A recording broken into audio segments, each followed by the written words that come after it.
Welcome back to Programming Logic and Design. We're still busy with Chapter 1 where we're discussing an overview of computers and programming.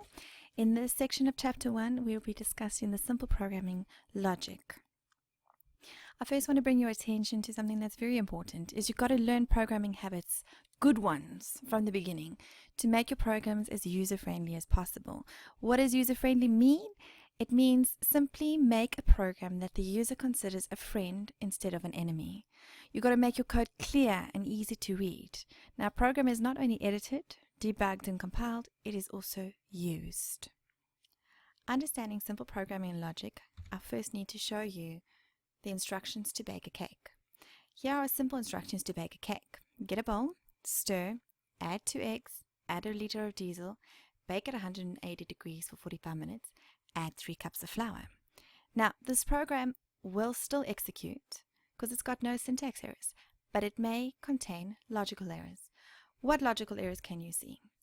Errors that do not prevent the program from compiling, errors that the programmer has made in the logical steps of the solution, and it's going to produce an incorrect output. Now, what errors can you see here? Get a bowl first, then stir. There's nothing in the bowl, don't need to stir. You first need to get a bowl, add 2 eggs, add a liter of diesel. It's more like add a liter of milk. Then add 3 cups of flour. Then stir, then bake at 180 degrees. If you bake diesel at 180 degrees, you're going to have a really incorrect output, and more of an explosion as such. So therefore, you must write program instructions in a specific sequence. So get a bowl, add 2 eggs, add 3 cups of flour, add a liter of milk, then stir. Must not leave any instructions out. And you must not add extraneous instructions either. See how simple the instructions are to bake a cake? It's simple for a child. That is how you must write your programs. Simply and easy for them to understand. Remember, user-friendly. So, program logic can be expressed correctly in any number of programming languages. Now, after you learn French, you automatically know and can easily figure out many Spanish words or Italian words. Similarly, after you learn one program language, it's much easier to understand several other languages. That is why Java right now is your stepping stone to the rest of to C# you're going to learn next year, and Visual Basics. That's why I love this course so much, because it's your foundation to all your programming languages. You learning how to write user-friendly code for any programming language you choose or wish to work with in the future. So this course is not concerned with a specific programming language other than instructions written in English. Easy peasy. We're going to go through a simple computer program doubling any number user provides. Now the steps that we're going to perform is going to be an input, a processing, and an output. So you could write any programming language such as Java or Visual Basics, but in English-like terms for this course. We're going to input my number, set my answer to be my number multiplied by 2, and we're going to output my answer. I'm going to break this down for you now in the next slide. All right. Let's go through the first instruction. The first instruction says input my number.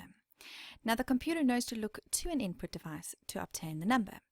What input device? It could be a mouse click on a GUI keyboard. It could be the type from a keyboard itself. You can also even speak from a microphone. Logically, it doesn't matter where the input comes from, as long as the computer knows to accept a number. Just as you don't care where the eggs came from for your cake, it could be the shop or the chickens in the backyard, as long as it goes into the cake recipe to get the correct output. Your only concern is with the logic of operations, not the minor details.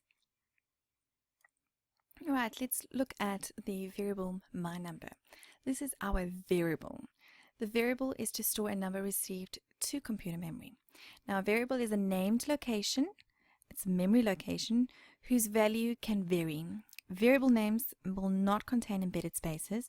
Example, we use my number instead of my space number. It is together. We'll discuss a little bit this more of naming variables later and the naming variable conventions later. But please note that they have to be one word. Let's go through the processing operation. Let's break it down. Asterisk over here is reserved for programming languages as our mathematical operation, which is multiplication. Now we've got my number. We've inserted my number. I'm going to call my number a little box, which his name is my number. Sorry. And my number is been inputted 3. So therefore I'm going to have 3 multiplied by 2, which is 6. 6 is going to be stored within my answer box of memory inside the computer. So he's going to be 6, and 6 is what's going to be outputted. So to change the value of memory location my answer to equal the value at the memory location of my number, my 2, we have to use this operation, and that operation is what's going to be stored into my answer box of memory. Our final instruction will be our output operation. Now recall, if we had 3 multiplied by 2 here, we will get answer 6. So therefore my answer here will be 6. So what is stored in our computer memory? So if this is my little box of memory, it will be 6 within that memory. Okay, so within a particular program, this statement could cause the output to appear on the monitor right in front of you. It could appear on a beautiful, huge flat screen plasma TV. It could appear on a cathode tube. I don't know if you've ever seen a cathode tube, but it could appear on a cathode tube. So we could have 6 appear there, a big 6 there, or on my cathode tube, a big 6 there. It could even go onto a printer. So it will output on anything in particular that you want. So the logic of the output process is the same no matter what hardware device you use. When this instruction executes, the value stored in memory, which is 6 here, at the location named my answer, remember in my little box of memory, the location's name is my answer.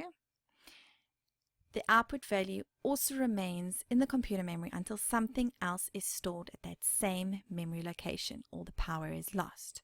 So what do I mean by that is that, let's say we have a power, we run this program again, 6 will be lost when we change that number. So let's change that number to 4. 4 multiplied by 2 is 8. So therefore 6 has been replaced with 8, and we're going to output 8 onto all our screens. So just as a bit of a recap, program with syntax errors cannot be executed, but with logical errors, these are errors in the program logic that produce incorrect output. Now, logic of a computer program is the sequence of specific instructions in specific order. So 1, 2, 3, 4, 5 in specific order. That one will be first, second, third, fourth, fifth. Your variable is your named memory location whose value can vary. So your variable is your little box of memory, and it is a named memory location. So whatever you've named it, in our thing we had my answer, we had my number was another named my number. Those were our 2 named memory locations, and we could store anything in there. We could store, let's say we stored, let me just change my ink color quickly. We stored 6 in here. 6 multiplied by 2, which is 12, was stored in there. Once we've done 12, we change that to 4. 4 multiplied by 2 is 8. 8 is now stored into my answer, and we can carry on. Once we change that to 7, 7 multiplied by 2 is 14. So 14 replaces in my answer. So that is where we say the value can vary. Please join me in the next video where we will be discussing the steps involved in the program development cycle.